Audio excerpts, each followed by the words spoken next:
Dans l'épisode 1 de la saison 3 de Black Mirror, Lacey prend un café avec ses collègues. Sourire forcé, compliments polis, puis chacun se note discrètement sur son téléphone. Aujourd'hui, on va t'expliquer les mécanismes économiques qui se cachent derrière. Dans cet univers, chaque interaction sociale est évaluée. Ces notes déterminent l'accès au logement, à l'emploi, au transport. Et dans ce système, votre image devient une ressource. Plus vous êtes bien noté et plus vous avez accès à des privilèges. La réputation fonctionne comme une forme de richesse. On parle alors de capital social. Cette logique s'inscrit aussi dans ce qu'on appelle l'économie de l'attention. Plus vous êtes visible, plus vous avez de la valeur. Les plateformes numériques l'ont bien compris. Elles captent notre attention puis la monétisent. Chaque clic, chaque note, chaque interaction devient un signal exploitable. C'est là qu'intervient la datafication. Nos comportements sont transformés en données. Même un sourire, une pause café, un compliment peut être enregistré, analysé et vendu.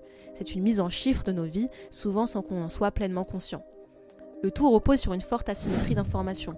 On joue selon des règles floues, sans savoir exactement qui les écrit ni ce qu'on fait de nos données. Mais on continue parce que dans ce système, rester visible et bien noté, c'est presque une condition de survie sociale.